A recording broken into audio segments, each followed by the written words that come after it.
Hello students, I welcome you all on my YouTube channel. My name is Vishnu Gupta and we are learning biology here, that is more than a subject. This video is for class 12, and in class 12 we are studying the microbes in human welfare. As I told you that microbes are very important for our life. Are they or not? I think you got to know that there are so many uses of the microorganism. One side they are harmful, and one side we are studying that they are very useful for us. A lot of products we obtained from the by the help of the microbes. So through the microbes our life become more easier in a different way, in a different manner. So that same thing we are studying in this lesson. So day before yesterday due to some technical glitches I did not able to take your class. Now today again the classes are resumed. So day before yesterday we have discussed a lot of things, a lot of products that we obtained from the microbes. Like as I told you about the bioactive molecules, what are the bioactive molecules, and as I told you that you have to make a table. आप एक table जरूर बना लीजिएगा, उस table से आपको काफ़ी benefit मिलेगा कि टेबल से क्या होगा कि आपको लर्न करने में आसानी हो जाएगी। ठीक है, तो ये आप लास्ट स्लाइड में आपको दिखा दूँ, ये लास्ट हमने यही टॉपिक डिस्कस किया था, that was the bioactive molecule, जिसमें हम लोगों ने साइक्लोस्पोरिन ए और स्टैटिन के बारे में डिस्कस किया था। ठीक है, स्टैटिन और साइक्लोस्पोरिन ए का क्या सोर्स होता है और क्या यूज़ होता है। ठीक है, today we are going to study about the sewage treatment. So as I told you that what is sewage, sewage क्या है। ठीक है, सबसे पहले ये पता होना चाहिए सीवेज क्या होता है। तो देखो सीवेज को मैंने लास्ट क्लास में भी बता दिया था, मैं फिर से बता दे रहा हूँ, फिर से रिवाइज करा दे रहा हूँ आपको। Whatever water we use at our home, ठीक है, हम अपने घर में बहुत मतलब वाटर का बहुत एक्सटेंसिवली यूज़ करते हैं in a different way. Toilet, in the kitchen, in washing our clothes, a lot of use of the water is there. When we use the water in this way, whatever waste water is produced that contain a lot of waste material from our home, like as human excreta, our fecal matter is there, so many food waste material is there, detergent is there, a lot of waste material is there from our home. In the same way, when any industry use the water at a high level, then they also add a lot of different waste material in that water. So this water is known as what? Sewage. इसी water को हम क्या बुलाते हैं? Sewage बुलाते हैं. And this water comes in the drainage. और ये कहाँ पे आ जाता है? Drain में आ जाता है, ड्रेनेज में आ जाता है, ड्रेनेज सिस्टम में आ जाता है, and eventually this water will add with two the river. Eventually ये वाटर किसके साथ ऐड हो जाएगा? रिवर के साथ ऐड हो जाएगा। अब इस वाटर में, सीवेज वाटर में बहुत सारी प्रॉब्लम्स होती हैं, बहुत सारे हम कह सकते हैं कि अगर ये वाटर रिवर से ऐड हो जाए तो इट विल कॉम्प्लिकेट, जो कॉम्प्लिकेशंस बहुत ज़्यादा हो जाएंगी। ये जो रिवर वाटर है उसको इम्प्योर कर देगा, ठीक है, उसको भी हार्मफुल कर देगा, वो काफ़ी हार्मफुल हो जाएगा एक्वेटिक ऑर्गेनिजम्स के लिए और हमारे लिए भी। ठीक है, तो इस तरह से if we there is a sewage, तो इतना वाटर ले कहाँ जाएंगे? लॉट ऑफ मतलब large amount of the sewage is produced. ठीक है, तुम सोच सकते हो कि अगर एक कॉलोनी में 10 या 12 घर हैं तो सोचो कितना पानी प्रोड्यूस होता है। आपने कुछ कॉलोनीज में देखा होगा कि कुछ एक आध प्लॉट खाली होते हैं, तो जिस कॉलोनी में ड्रेनेज सिस्टम अच्छा नहीं होता तो वहाँ पे क्या होता है कि उन घरों से वेस्ट वाटर निकल के और उस प्लॉट में चला जाता है, उस खाली प्लॉट में चला जाता है। आप सोच सकते हो कि उस प्लॉट में पानी भरने की वजह से आसपास के लोगों को कितनी प्रॉब्लम होती है। मॉस्किटोज डेवलप होते हैं, माइक्रोब्स डेवलप होते हैं, वो प्लॉट पूरी तरह से कंटेमिनेट हो जाता है, काफ़ी डिजीज़ कॉजिंग माइक्रोब्स वहाँ पे डेवलप होने लगते हैं। तो सोचो 10-12 घर से अगर जो वाटर निकल रहा है, अगर वो एक जगह कलेक्ट हो रहा है तो इतनी प्रॉब्लम क्रिएट कर रहा है, तो पूरी सिटी का, पूरे स्टेट का अगर सीवेज अगर रिवर में ऐड हो रहा है तो सोचो कितना नुकसान करेगा। ठीक है, तो in the same way that's why we are going to study how we can treat the sewage. That's why it is very important to add the treated form of the sewage in the river. ठीक है, river या aquatic body में अगर आप sewage को add कर रहे हो, क्योंकि उतना ज़्यादा आप वेस्ट वाटर कहाँ लेके जाओगे, तो उसको कहीं ना कहीं अगर आप ट्रीट करके ऐड कर रहे हो then it will not be a problem, तब वो प्रॉब्लम क्रिएट नहीं करेगा, otherwise it will be very harmful. ठीक है, इसका जो कॉन्सिक्वेंस होगा that will be very harmful.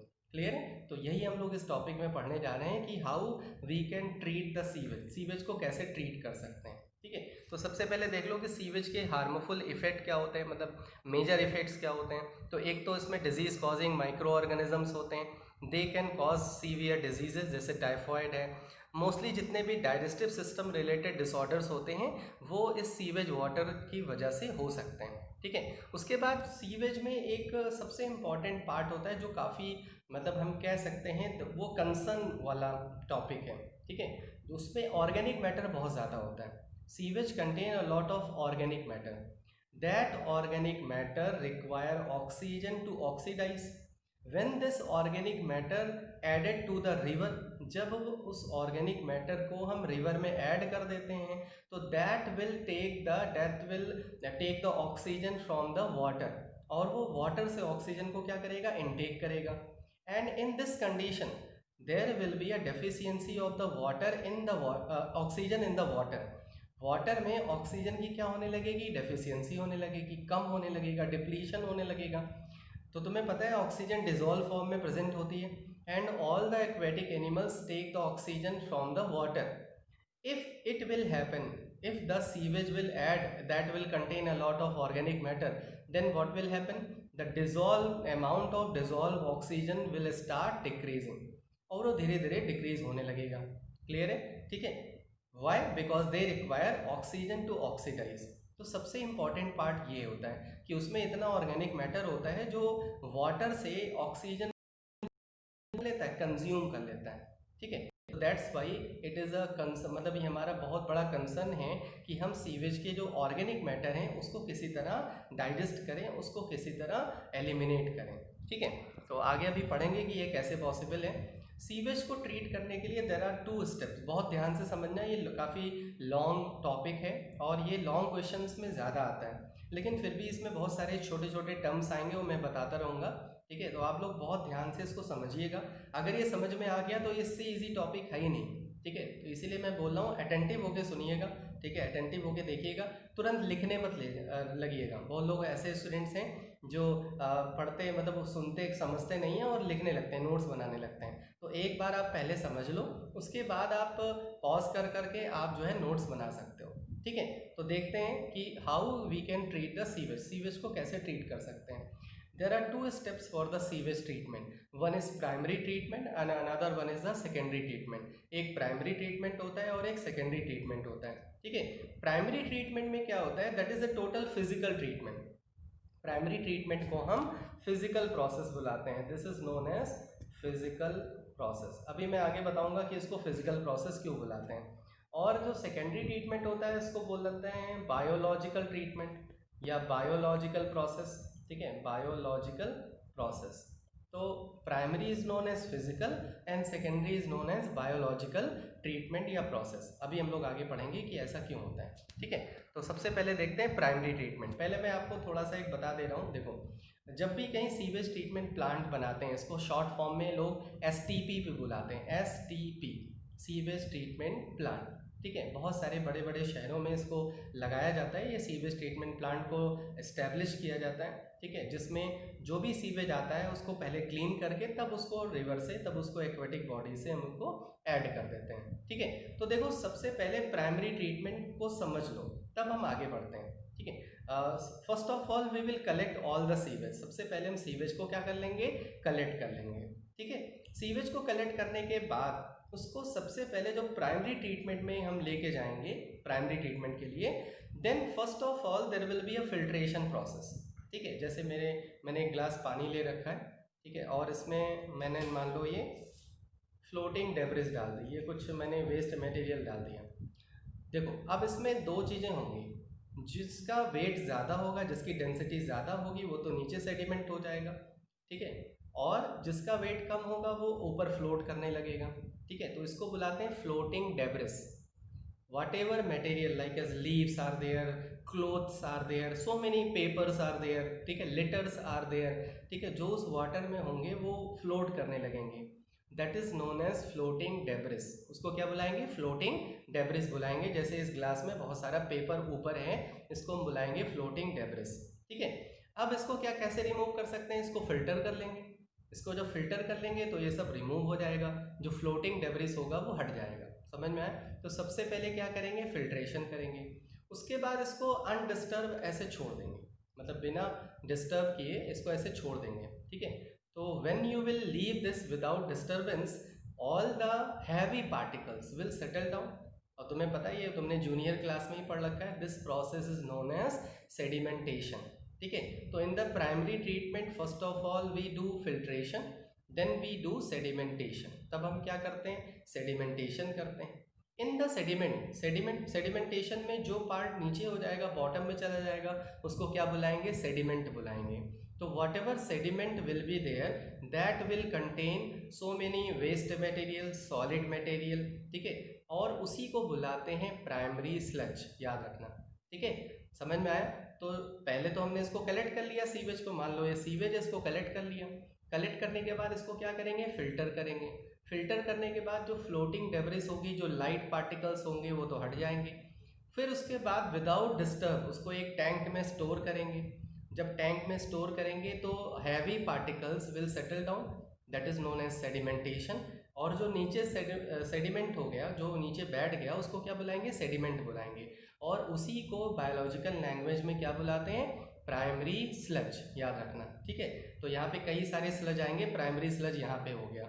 Primary sludge करने के बाद जो ऊपर जो वाटर बचेगा, तुम्हें पता है ना, तो सेडिमेंट हो जाएगा, जैसे इसमें हैवी पार्टिकल्स हो जाएंगे, तो ये देखो हैवी पार्टिकल्स नीचे बैठ गए हैं इसमें, ठीक है। और इसमें जो ये वाटर बचेगा, जो ऊपर बचेगा, उसी को बुलाएंगे प्राइमरी इफ्लुएंट। मतलब जो वाटर आपको दिख रहा है यहाँ पे, ठीक है, हैवी पार्टिकल्स तो नीचे सेटल डाउन होंगे, जो वाटर आपको दिख रहा होगा उसको क्या बुलाएंगे, प्राइमरी इफ्लुएंट। क्लियर है? ठीक है। तो प्राइमरी ट्रीटमेंट में क्या हुआ, सबसे पहले हमने क्या किया, फिल्ट्रेशन किया, फिल्ट्रेशन करने के बाद क्या किया, सेडिमेंटेशन किया, सेडिमेंटेशन के बाद जो भी पार्ट सेडिमेंट हो गया प्राइमरी स्लज, और जो ऊपर बचा वाटर उसको क्या बुलाते हैं, primary effluent. We take the primary effluent in the secondary treatment, फिर उसको कहाँ ले जाएंगे, सेकेंडरी ट्रीटमेंट के लिए। और जो स्लज बचेगा that will act as a compost, उसको हम एज अ कंपोज्ड यूज़ कर सकते हैं। आप मैन्योर, उसको कंपोस्ट करके उसको सड़ा के उसको मैन्योर बना सकते हैं, ठीक है, उसको एग्रीकल्चरल फील्ड में यूज़ कर सकते हैं, मतलब उसको भी हम यूज़ कर सकते हैं। क्लियर हो गया? तो प्राइमरी ट्रीटमेंट में हमने फ्लोटिंग डेब्रिस को हटा दिया, प्राइमरी स्लज को कंपोज्ड में यूज़ कर लिया, जो वाटर बचा था प्राइमरी इफ्लुएंट उसको बुलाते हैं, जिसको सुपरनेटेंट भी बुलाते हैं। सुपरनेटेंट मतलब जो ऊपर रह जाए, ठीक है, उसको हम ले लेंगे सेकेंडरी ट्रीटमेंट के लिए। क्लियर हो गया? तो प्राइमरी ट्रीटमेंट समझ में आ गया। आप देखो इसमें प्राइमरी ट्रीटमेंट में देखो सारी चीज़ें मैंने यहाँ पे लिख रखी है, इसको देख लेना। Remove floating suspended part from the sewage through the process of filtration and sedimentation. The filtration is kept in large open settling tank where grit settle down, जो उसमें हैवी पार्टिकल्स होंगे, ग्रिड्स होंगे, वो सेटल डाउन हो जाएंगे। Sediment जो होगा, मैंने आपको बताया ना, जो अभी ग्लास का एग्जांपल लेके, कि यहाँ पे जो सेडिमेंट हो गया है, जो नीचे चीज़ें बैठ गई हैं, इसको क्या बुलाते हैं, प्राइमरी स्लज। और जो ऊपर वाटर बच गया उसको क्या बुलाते हैं, प्राइमरी इफ्लुएंट। सुपरनेटेंट जो होता है, जो ऊपर बच जाता है, उसको क्या बुलाते हैं, इफ्लुएंट। क्लियर है? ठीक है। तो प्राइमरी स्लज ट्रैप, उसमें माइक्रोब्स वगैरह होते हैं, उसको हम एज अ कंपोस्ट यूज़ कर सकते हैं, ठीक है। उसके बाद अब आ जाते हैं सेकेंडरी ट्रीटमेंट। समझ में आ गया? तो बहुत आराम से समझना, बहुत ईजी है। अब देखो सेकेंडरी ट्रीटमेंट में क्या करेंगे, सेकेंडरी ट्रीटमेंट में हमने क्या लिया है, प्राइमरी इफ्लुएंट लिया है, ठीक है। अब प्राइमरी इफ्लुएंट जो वाटर है, मतलब जो उसमें भी बहुत सारे ऑर्गेनिक मैटर हैं, ठीक है, जो सेडिमेंट नहीं हो लेकिन उसमें ऑर्गेनिक मैटर हैं, ठीक है। तो सब first of all we will take the primary effluent for the secondary treatment, and in the secondary treatment there will be a tank, एक टैंक होगा जिसको बोलते हैं एरिएशन टैंक। एरिएशन टैंक में एयर को ब्लो करते हैं, ठीक है। जैसे आपके यहाँ फैन चला के एयर को, मतलब एयर लेते हैं ना, जैसे ऊपर सीलिंग फैन लगा है, ऐसे ही बड़े बड़े फैन लगा के उसको एरिएशन उसमें देते हैं, एयर को पंप करते हैं, तो उसमें एयर ज़्यादा आएगी। जब एयर ज़्यादा आएगी और उस वाटर में ऑर्गेनिक मैटर है, तो क्या डेवलप होने लगेंगे, एरियोबिक बैक्टीरिया। क्योंकि आप एयर प्रोवाइड करा रहे हो, तो एयर प्रोवाइड करा रहे हो तो कौन से बैक्टीरिया डेवलप होंगे, एरियोबिक बैक्टीरिया डेवलप हो जाएंगे। क्लियर है? अब एरियोबिक बैक्टीरिया जो होंगे और जो ऑर्गेनिक मैटर उसमें सुपरनेटेंट में है, जो प्राइमरी इफ्लुएंट में है, उसमें जो फंगस भी होंगे, तो बैक्टीरिया और फंगस दोनों मिलके मेश लाइक स्ट्रक्चर बना लेंगे, थ्रेड लाइक, जैसे ऐसे ऐसे बहुत सारे थ्रेड लाइक स्ट्रक्चर्स बना के एक मेश बना लेंगे। मेश मतलब group, mass of thread like structure is known as mesh, ठीक है। और इसी मेश को बुलाते हैं फ्लॉक्स, ठीक है। तो फ्लॉक्स का फॉर्मेशन हो जाएगा, समझ में आया। सबसे पहले सेकेंडरी ट्रीटमेंट में प्राइमरी इफ्लुएंट को ले गए एरिएशन टैंक में एयर को ब्लो किया। जब एयर ब्लो होगी तो एरियोबिक बैक्टीरिया होंगे। एरियोबिक बैक्टीरिया फंजाई के साथ क्या बनाने लगेंगे, फ्लॉक्स बनाने लगेंगे, जो उसमें ऑर्गेनिक मैटर है और जो मतलब फंजाई है उसके हेल्प से क्या बना लेंगे, फ्लॉक्स बना लेंगे। तो फ्लॉक्स क्या होते हैं, मेश लाइक स्ट्रक्चर, और एसोसिएशन होता है, ये बैक्टीरिया और फंजाई का एसोसिएशन होता है। तो flocs are masses of bacteria held together by fungal filament, ठीक है, और इसी को बोलते हैं फ्लॉक्स। क्लियर हो गया, तो फ्लॉक्स बन गए, ठीक है। अब बैक्टीरिया क्या करेंगे, they will start digesting the organic matter. मैंने आपको बताया था ना कि सीवेज में सबसे इंपॉर्टेंट पार्ट किसको हटाना है, हमें ऑर्गेनिक मैटर को हटाना है, क्योंकि वो ऑर्गेनिक मैटर अगर रह गया तो वो वाटर में जब ऐड होगा तो उससे ऑक्सीजन को क्या करने लगेगा, कंज्यूम करने लगेगा। और ऐसी कंडीशन में वाटर में जो डिजॉल्व ऑक्सीजन है, डीओ, ठीक है, डीओ का फुल फॉर्म यहाँ पे क्या हो गया, डिजॉल्व ऑक्सीजन, वो कम होने लगेगा। जितना ज़्यादा ऑर्गेनिक मैटर होगा उतना ही उसको ऑक्सीजन चाहिए होगा, ठीक है, और जितना ज़्यादा ऑर्गेनिक मैटर होगा उतना ही डिजॉल्व ऑक्सीजन कम होने लगेगी। समझ में आया, ठीक है। तो ये हो गया। तो जो एरियोबिक बैक्टीरिया होंगे वो क्या करने लगेंगे, ऑर्गेनिक मैटर को डाइजेस्ट करेंगे। अब देखो, जब ऑर्गेनिक मैटर बैक्टीरिया डाइजेस्ट करने लगे तो धीरे धीरे किसकी डिमांड घट जाएगी, बीओडी। बीओडी का फुल फॉर्म होता है बायोलॉजिकल ऑक्सीजन डिमांड। जो ऑर्गेनिक मैटर है, बहुत ध्यान से समझो, जो ऑर्गेनिक मैटर है उसको क्या चाहिए ऑक्सीडेशन के लिए, ऑक्सीजन चाहिए, ठीक है। वो ऑक्सीजन कहाँ से लेता है, वाटर से लेता है। हमने क्या किया, हमने एरियोबिक बैक्टीरिया डेवलप कर दिए। एरियोबिक बैक्टीरिया ऑर्गेनिक मैटर को क्या कर देगा, डाइजेस्ट कर देगा और बहुत सारे न्यूट्रिएंट्स बना देगा डाइजेस्ट करके, ठीक है। अब अगर उसने डाइजेस्ट कर दिया ऑर्गेनिक मैटर को, तो जो उसकी ऑक्सीजन डिमांड थी किसकी, ऑर्गेनिक मैटर की, जिसको हम बुलाते हैं बीओडी, बायोलॉजिकल ऑक्सीजन डिमांड, ठीक है, ये कम होने लगेगी। और बताओ डिजॉल्व ऑक्सीजन क्या होगी, बढ़ने लगेगी, ठीक है। बीओडी जब कम होगी तो डिजॉल्व ऑक्सीजन क्या होने लगेगी, बढ़ने लगेगी। समझ में आया, ठीक है। तो हमने क्या किया, एरियोबिक बैक्टीरिया की हेल्प से जो ऑर्गेनिक मैटर था सुपरनेट में, ठीक है, सुपरनेटेंट में, प्राइमरी इफ्लुएंट में, उसको क्या कर दिया, डाइजेस्ट करवा दिया और बीओडी को घटा दिया। बीओडी घट गई तो डिजॉल्व ऑक्सीजन क्या हो जाएगी, बढ़ जाएगी। क्लियर है, ठीक है। अब बहुत सारे ऑर्गेनिक जो फ्लॉक्स होंगे वो नीचे की तरफ बैठ जाएंगे फिर, ठीक है। अब देखो, जो फ्लॉक्स होंगे वो नीचे की तरफ बैठ जाएंगे, उसी को बुलाते हैं सेकेंडरी या एक्टिवेटेड स्लज। और ध्यान से समझो, ठीक है, जो नीचे बैठ गया उसी को क्या बुलाते हैं, एक्टिवेटेड स्लज। क्लियर है, ठीक है। तो दो टाइप के स्लज यहाँ पे हो गए, एक प्राइमरी स्लज वहां पे बना था प्राइमरी ट्रीटमेंट में, और यहाँ पे कौन सा स्लज बना, एक्टिवेटेड स्लज बन गया, ठीक है।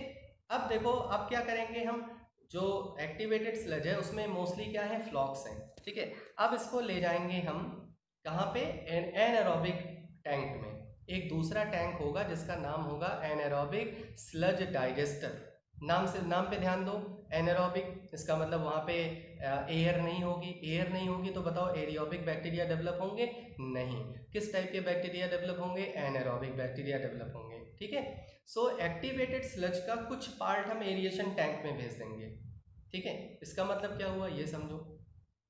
सेकेंडरी ट्रीटमेंट में ये क्लियर हो गया कि जब हमने एरिएशन टैंक में ले गए, एयर को ब्लो किया, एरियोबिक बैक्टीरिया डेवलप हुए, ठीक है। एरियोबिक बैक्टीरिया डेवलप होने के बाद क्या हुआ, फ्लॉक्स बन गए, मैश लाइक स्ट्रक्चर बन गया, और एरियोबिक बैक्टीरिया ने ऑर्गेनिक मैटर को कम करने लगे। मतलब ऑर्गेनिक मैटर जब कम करने लगे तो क्या घटने लगा, बायोलॉजिकल ऑक्सीजन डिमांड घटने लगी। समझ में आया।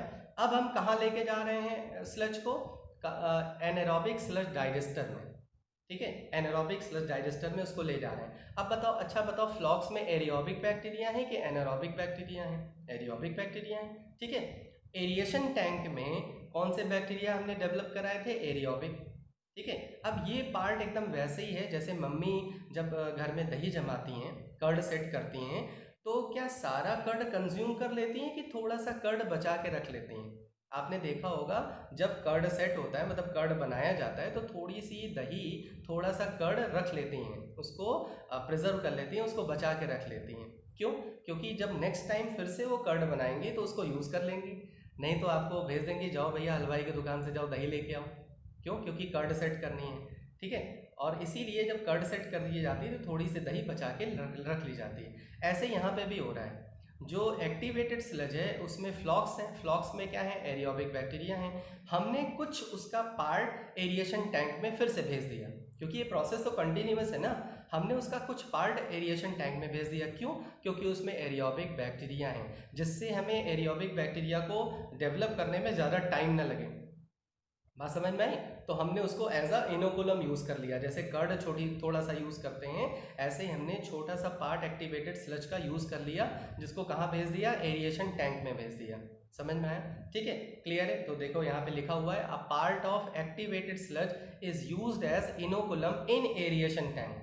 द रिमेनिंग, अब जो रिमेनिंग जो स्लज बचा उसको कहाँ भेज देंगे, एनारोबिक स्लज डाइजेस्टर में। ठीक है, इसका नाम ही है एनारोबिक स्लज डाइजेस्टर। तो नाम से ही पता लग रहा होगा आपको कि यहाँ पे एनारोबिक कंडीशन होगी और स्लज का डाइजेशन होगा। तो सबसे पहले जो एरियोबिक बैक्टीरिया हैं उनको तो उनको किल कर देंगे। कौन किल कर देगा? Anaerobic bacteria. ठीक है, एनारोबिक बैक्टीरिया एरियोबिक बैक्टीरिया को किल कर देंगे, और जो एक्टिवेटेड स्लज है उसका डाइजेशन स्टार्ट कर देंगे। ठीक है, क्योंकि एनारोबिक कंडीशन में जो एनारोबिक बैक्टीरिया होंगे they will start digesting the sludge, और वो स्लज का डाइजेशन स्टार्ट कर देंगे जो उसमें ऑर्गेनिक मैटर है। ठीक है, और उसका जब डाइजेशन करेंगे तो एक गैस रिलीज करते हैं जिसका नाम है बायोगैस।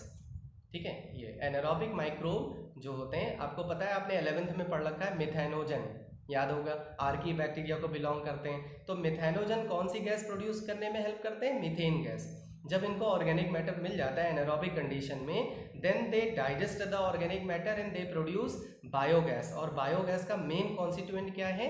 That is methane.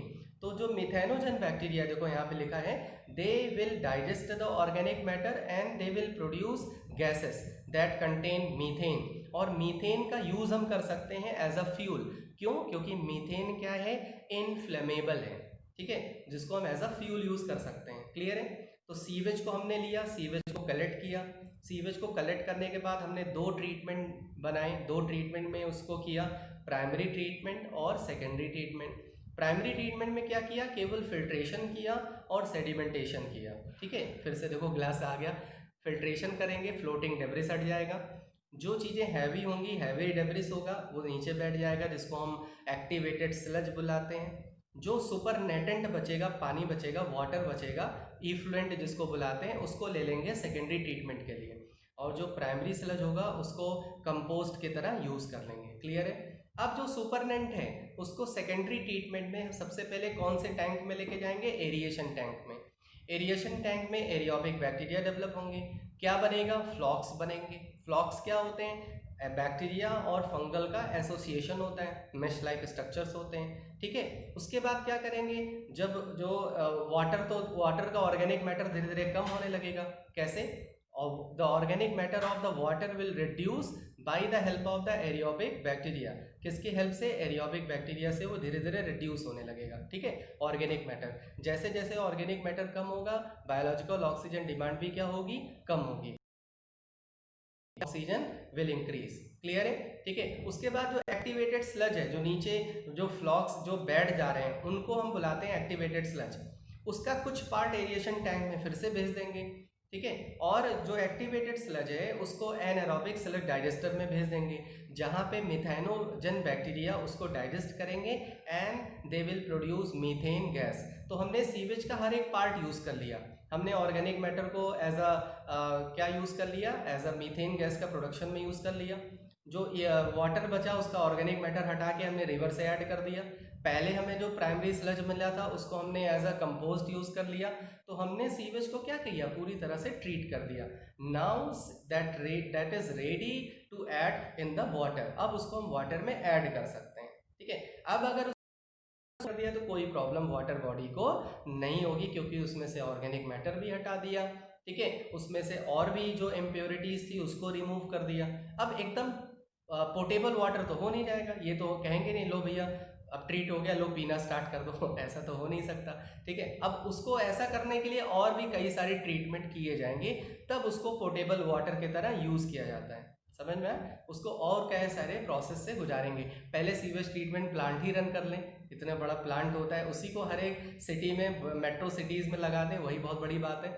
उससे वाटर का एक्सट्रैक्ट करना तो बात की बात है, ठीक है। क्लियर हो गया? देखो मैंने अपनी हैंड राइटिंग में कुछ फ्लो चार्ट यहाँ पे बना दिया है, ठीक है। तो आपको देखो सबसे पहले आपने सीवेज लिया, सीवेज को क्या किया, फिजिकल प्रोसेस बोलते हैं इसको। इसमें प्राइमरी ट्रीटमेंट में फिल्ट्रेशन और सेडिमेंटेशन किया, जिसमें फ्लोटिंग डेब्रिस रिमूव हो गई। जो सेडिमेंटेशन है इसी को क्या बुलाते हैं, प्राइमरी स्लज बुलाते हैं, ठीक है। और प्राइमरी स्लज को एज अ कंपोस्ट यूज करते हैं। यहाँ से हमें क्या मिल जाएगा, प्राइमरी इफ्लुएंट। अब देखो ये देखो, प्राइमरी इफ्लुएंट को लेके हम सेकेंडरी ट्रीटमेंट कराते हैं, जिसको बायोलॉजिकल ट्रीटमेंट बोलते हैं। क्यों बायोलॉजिकल ट्रीटमेंट बोलते हैं, because we use microbes in this process. अगर ये क्वेश्चन आ जाए कि इसको बायोलॉजिकल ट्रीटमेंट क्यों बोलते हैं, तो क्या लिखोगे, because we use micro organism in this process, that's why it is a biological process, ठीक है। तो इसमें दो पार्ट हो गए, एक एरिएशन टैंक और एक एनारोबिक स्लज डाइजेस्टर या एनारोबिक टैंक। एरिएशन टैंक में क्या होगा, एरिएशन टैंक में माइक्रोब्स की ग्रोथ होगी, एरियोबिक टाइप ऑफ माइक्रोब की ग्रोथ होगी, फ्लॉक्स का फॉर्मेशन होगा, ठीक है। और किसका डाइजेशन होगा, ऑर्गेनिक मैटर का डाइजेशन होगा। जैसे जैसे ऑर्गेनिक मैटर डाइजेस्ट होगा, बायोलॉजिकल ऑक्सीजन डिमांड क्या होने लगेगी, कम होने लगेगी, ठीक है। ये अच्छा रहेगा। उसके बाद यहाँ से जो एक्टिवेटेड स्लज होगा, ठीक है, एनारोबिक स्लज डाइजेस्टर में उसको भेज देंगे। एनारोबिक स्लज डाइजेस्टर में क्या होगा, एरियोबिक बैक्टीरिया की डेथ होगी, और जो फ्लॉक्स हैं, मतलब जो एक्टिवेटेड स्लज हैं, उसको डाइजेस्ट करके कौन सी गैस प्रोड्यूस होगी, बायोगैस। और बायोगैस का मेन कॉन्स्टिट्यूएंट क्या है, मीथेन गैस। क्लियर है, जिसको हम एज अ फ्यूल यूज करते हैं। तो क्लियर हो गया, आई थिंक बहुत अच्छे से मैंने समझा दिया कि सीवेज ट्रीटमेंट कैसे करते हैं। सीवेज ट्रीटमेंट 2 स्टेप में करते हैं, that is primary treatment and secondary treatment. Clear है, ठीक है। तो हर एक अच्छे से एक बार और देख लेना, आपको एकदम बहुत ईजी लग जाएगा, ठीक है। इसलिए मैंने एक एक टॉपिक को बहुत अच्छे से आपको बता दिया, और बता दिया कि कहाँ कहाँ से क्वेश्चंस आ सकते हैं। क्लियर है, ठीक है। लॉन्ग क्वेश्चंस में तैयार करना है, और छोटे छोटे जो शॉर्ट क्वेश्चंस है उनको प्रिपेयर कर लीजिएगा, ठीक है। और अगर कोई दिक्कत होगी तो please write down in the comment box. इतनी मेहनत से मैंने इस टॉपिक को पढ़ाया, लेकिन फिर भी अगर आपको नहीं समझ में आएगा, then I will repeat the topic again, ठीक है। ये मैं अश्योर दे करता हूँ आपको कि अगर मैं कोई टॉपिक पढ़ा रहा हूँ, जब तक आपकी समझ में नहीं आएगा तब तक मैं हार नहीं मानूंगा, और आपको भी हार नहीं माननी है, आपको समझना है इस टॉपिक को, ठीक है।